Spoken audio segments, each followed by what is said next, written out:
Hah? Iya nggak? Termasuk bapak ibunya juga. Gimana coba, subhanallah. Memang rizki dari Allah, tapi bapak ibu telah menjadi sebab dalam penyampaian rizki Allah. Makanya rugi besar kalau kita bertani hanya niat mencari apa? Mencari piti.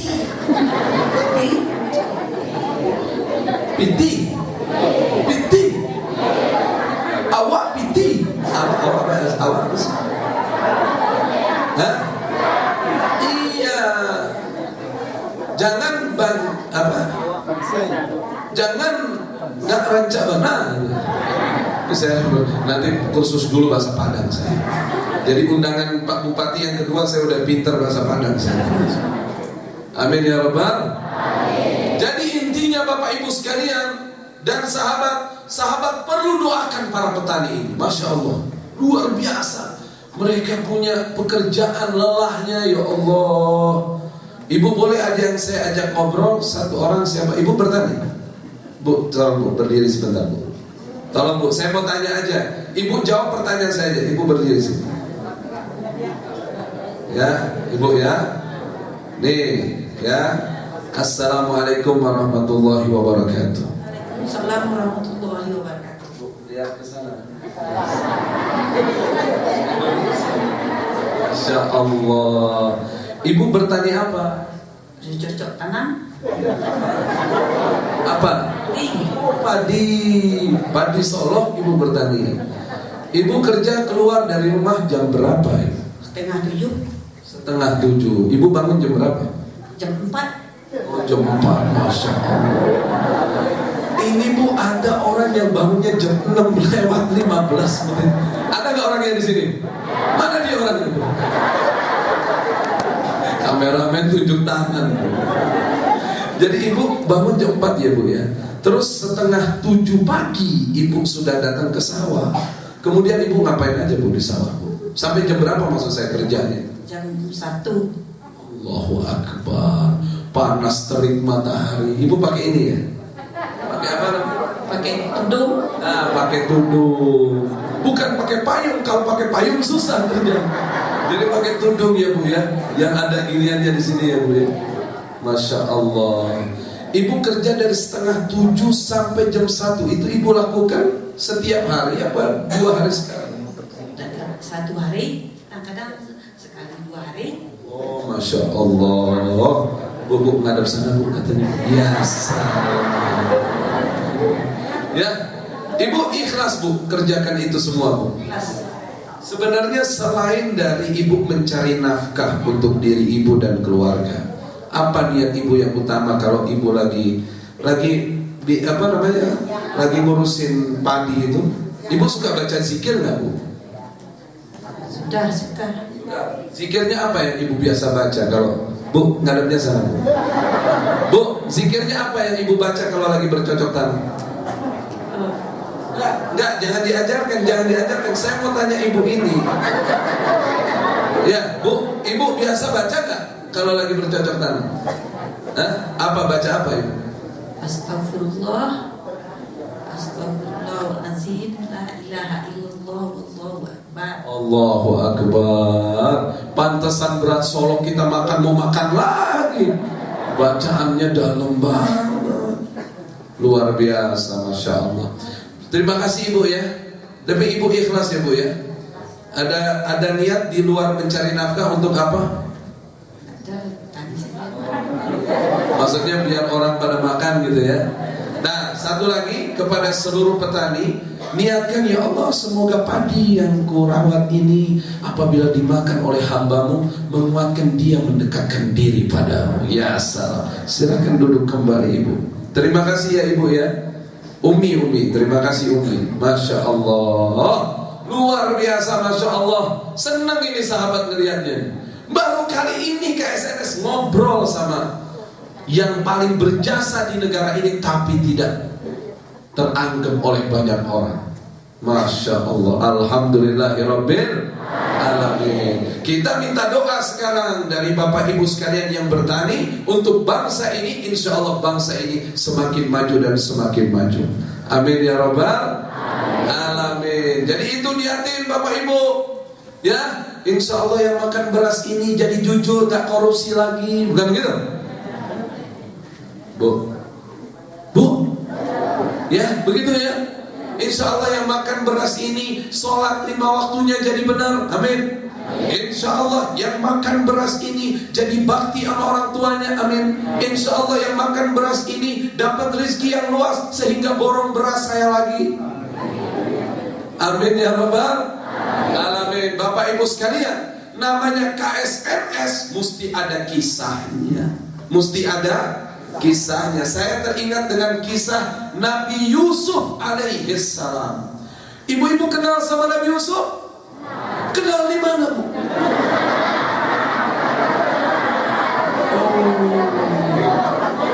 Saya kaget juga ibu bilang kenal. Oh ternyata ibu kenalin dari Al-Quran. Masya Allah. Nabi Yusuf ibn Nabila Yaqub ibn Nabila Ishaq ibn Nabila Ibrahim alaihim wa ala nabina afdalus salat wassalam. Nabi yang sangat ganteng bapak-bapak. Nanti bapak-bapak ini kalau masuk surga kata Rasulullah, jamaluhum ka jamal Yusuf, gantengnya kayak Nabi Yusuf. Ibu nanti gak ngeliat lagi wajah-wajah seperti ini. Di surga wajah-wajahnya seperti Nabi Yusuf. Masya Allah. Bahkan nanti kalau kita semua masuk surga, tinggi kita sebesar postur Nabi Adam. Ini casing-casing begini gak dipakai lagi. Nabi Adam tingginya berapa? Ibu-ibu tahu gak berapa tingginya Nabi Adam? Menurut hadis riwayat Al-Imamul Bukhari dalam sahihnya, tuluhu situna dhira, tingginya 60 hasta. Kalau dimeterkan kurang lebih 40 meter. Mesti bilang wow gitu. Bu, kalau dengan ilmu ngomongnya subhanallah.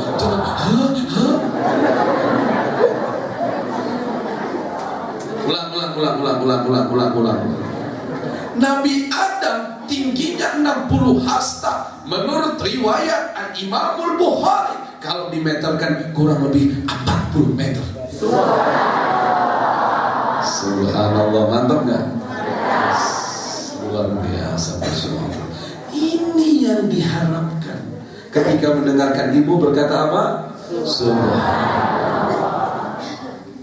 Jadi Nabi Yusuf adalah seorang nabi dari kaum laki-laki, seorang nabi, seorang rasul, Nabi Yusuf alaihi assalam, yang waktu itu datang ke Mesir, dijual oleh abang-abangnya kepada musafir yang hendak jalan ke Mesir. Di Mesir dijual sama musafir itu, dibeli oleh salah satu pejabat kerajaan Fir'aun, namanya siapa? Wis, pinter ibu-ibu. Bu, siapa bu namanya bu? Edfir, benar, betul. Ibu siapa namanya? Hah? Ibu Nurani. Umurnya berapa tahun bu? Selamat, ibu memperoleh hadiah 100.000. Berdiri bu. Oh nggak bisa ya, nggak bisa berdiri. Maaf. Oh iya nggak usah berdiri. Bu, insya Allah berkah ibu ya. Alhamdulillah. Bu, salam dulu sama sahabat KSNS. Itu dulu. Ya, no. Ya, oke. Sahabat ibu ini mendapatkan 100.000 rupiah. Karena ketika ada soal yang tiba-tiba dijawab, siapa nama yang membeli Nabi Yusuf? Idfir katanya. Waduh. Kalau istrinya namanya siapa itu istrinya? Siapa namanya istrinya? Oh semuanya mau jawab begitu.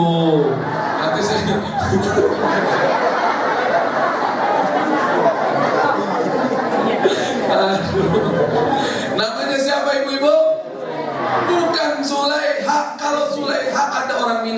Zulaikha? Zulaikha. Bukan Zulaikha, tapi Zulaikha yang menggoda Yusuf alaihi assalam. Tapi Nabi Yusuf nggak tergoda kan? Akhirnya dimasukkan penjara sama Zulaikha, nggak terima karena Zulaikha menganggap Yusuf tidak mau melayaninya. Akhirnya difitnah masuk dalam penjara. Singkat kisah, di zaman Nabi Yusuf melewati 7 tahun dalam penjaranya, Raja Mesir Fir'aun saat itu, Fir'aun itu nama Raja Mesir. Siapapun yang menjadi Raja Mesir namanya Fir'aun. Fir'aun ada yang baik, ada yang jahat. Yang baik pas eranya Nabi Yusuf nih, mimpi,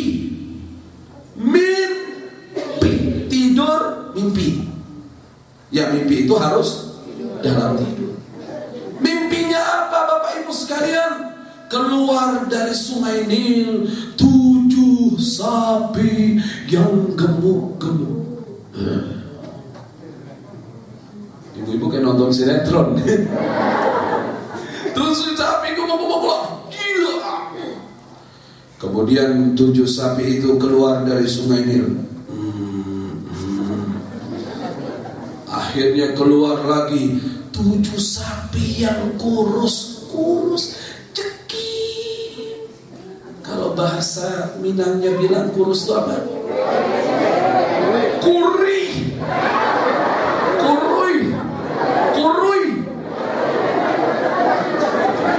Bukan kuri. Oh kurui. Iya itu sapinya kurui itu. 7 sapi yang kurus itu setelah bangun dari sungai Nil menghampiri 7 sapi yang gemuk. 1 sapi memakan sapi yang gemuk itu. Belebuk. Jadi 7 sapi gemuk itu dimakan oleh 7 sapi kurus. Tiba-tiba raja bangun tidur, keringetan, mimpi buruk. Apa ini? Tidur lagi. Bangun tidur lagi.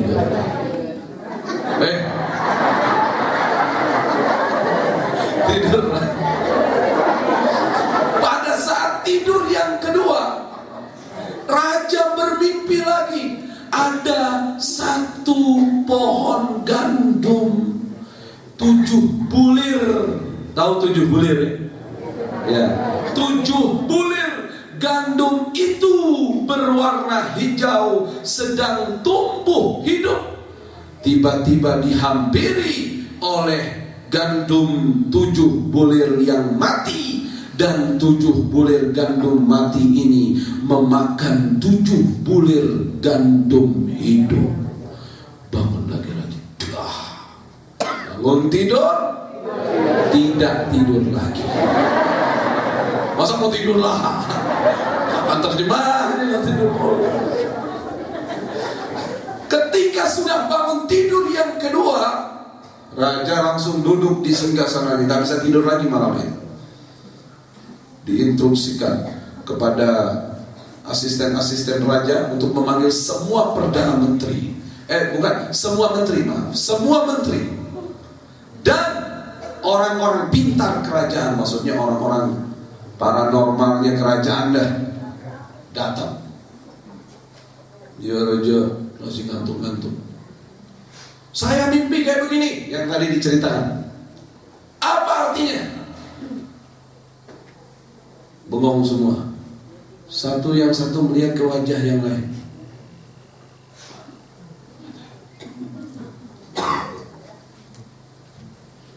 Satu bisik-bisik. Taunya mereka simpulkan apa? Aghathu ahlam. Raja, ini hanya kembang tidur. Wah, ngamuk raja. Kembang tidur. Ini punya arti. Saya raja kalian. Dikabarkan bahkan oleh sebagian ulama, raja ini ahli penafsir mimpi. Tapi saat itu dia tidak bisa menafsirkan mimpinya sendiri. Biasanya dia bisa menafsirkan mimpinya.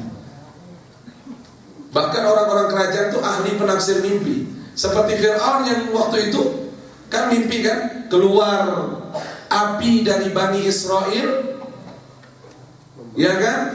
Keluar api dari Baitul Maqdis, keluar api dari Baitul Maqdis Palestina, menyerang Mesir, membakar seluruh orang Mesir, kecuali Bani Israel yang di Mesir tidak dibakar oleh api itu.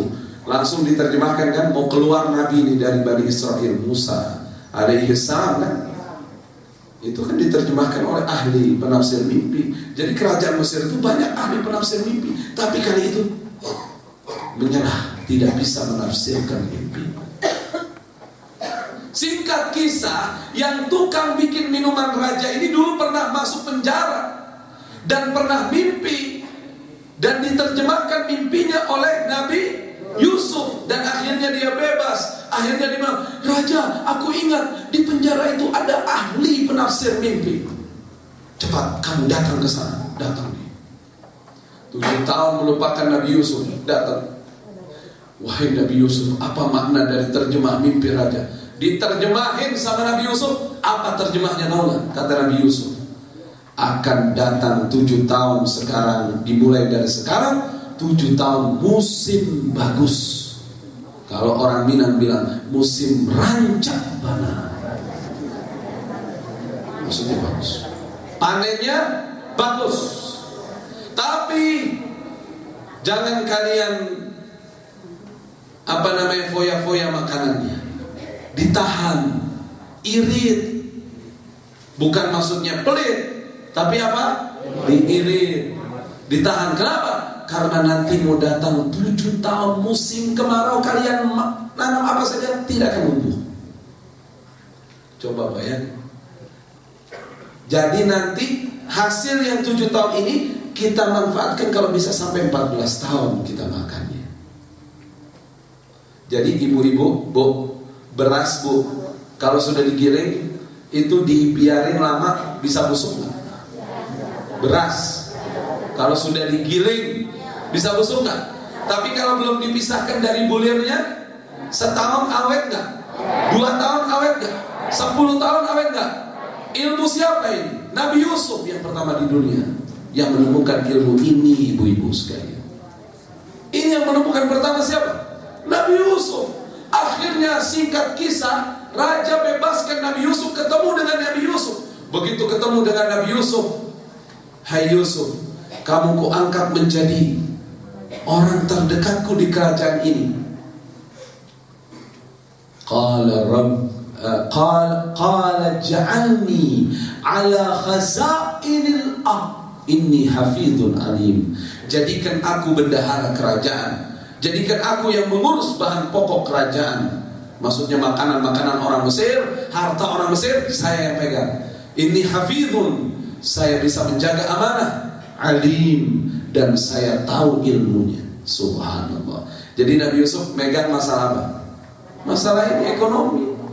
Termasuk di dalamnya adalah masalah sembako.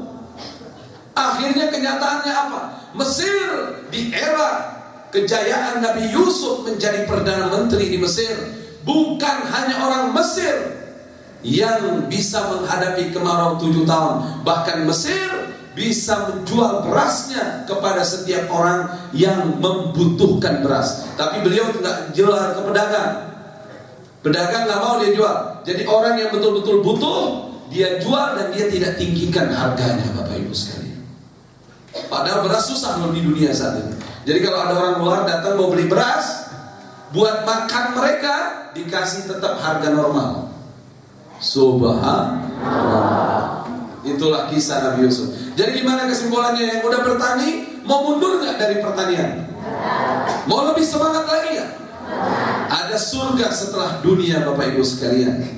Apabila kita niatkan khidmat karena Allah, insya Allah Allah Subhanahu Wa Taala anugerahkan buat Bapak Ibu keberkahan dunia dan keselamatan di akhirat. Amin ya rabbal alamin. Mari kita berdoa kepada Allah, semoga Allah mengampuni dosa-dosa kita, memberikan ampunan kepada dosa-dosa kita semua. Bapak Ibu hadirkan hatinya. Saya ingin mengajak diri saya semuanya bermuhasabah, supaya kita keluar dari tempat ini insya Allah dosa-dosa kita sudah bersih semua. Amin. Astaghfirullah Rabbal baraya.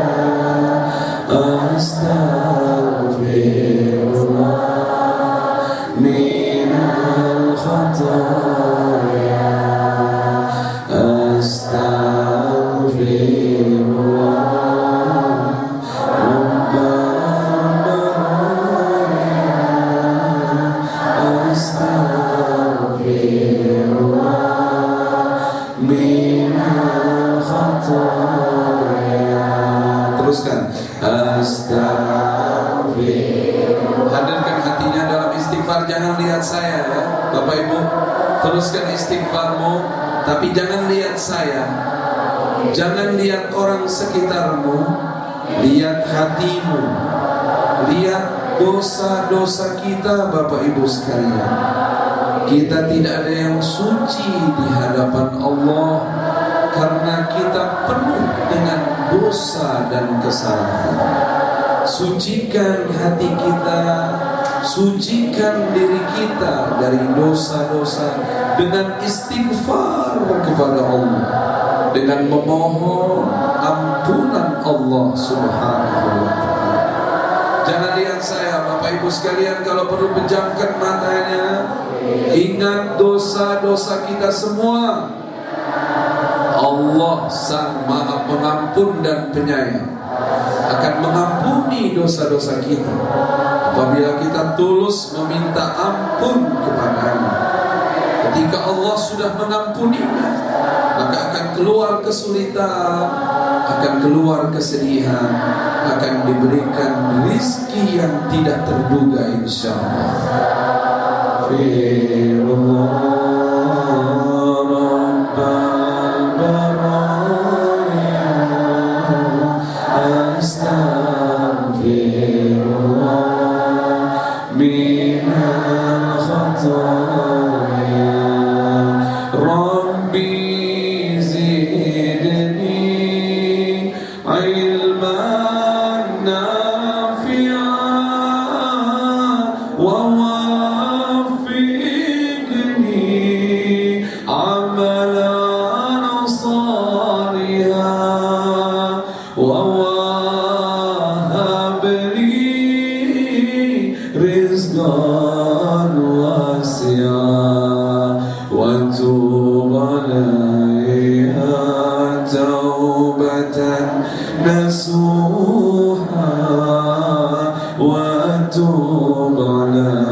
Hadirkan Bapak Ibu kepada Allah hatinya, minta ampun kepadanya, minta ampun dengan berjamaah, insya Allah lebih diijabah karena keberkahan jamaah.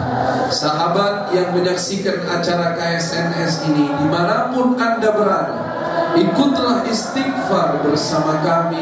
Kita memohon ampun kepada Sang Maha Pengampun Allah Jalla Jalaluhu. Astaghfirullah Rabbal baraya. Astaghfirullah minal khataya. Semua katakan Astaghfirullahaladzim, Astaghfirullahaladzim. Teruskan Bapak Ibu. Pejamkan matamu, ingat dosa kita semua kepada Allah Subhanahu wa ta'ala. Kita sering maksiat Bapak Ibu dengan kedua mata kita, dengan kedua telinga kita, dengan lisan kita, dengan tangan kita, dengan kemaluan kita, dengan kedua kaki kita, dengan hati kita. Astagfirullahaladzim. Teruskan Bapak Ibu sekalian. Minta ampun kepada Sang Maha Pencipta langit dan bumi. Tolong yang hadir jangan lihat saya, jangan lihat orang sekitarmu. Kita lihat dosa kita masing-masing. kita lihat dosa kita masing-masing. Astaghfirullahaladzim. Istighfar itu bisa keluar dari kesulitan. Dengan istighfar bisa keluar dari kesedihan. Dengan istighfar bisa mendatangkan rizki yang tidak terduga. Dan ini adalah hadis Nabi kita Muhammad. Terus katakan astaghfirullahaladzim. Berapa tahun kita hidup di muka bumi, dan sudah berapa lama kita jauh dari Allah. Padahal Allah Maha Baik. Allah Maha Baik. Allah selalu menanti taubat kita. Allah selalu menanti permohonan ampun kita kepadanya. Sementara kita jauh darinya, kita kurang munajat padanya, kita kurang berzikir.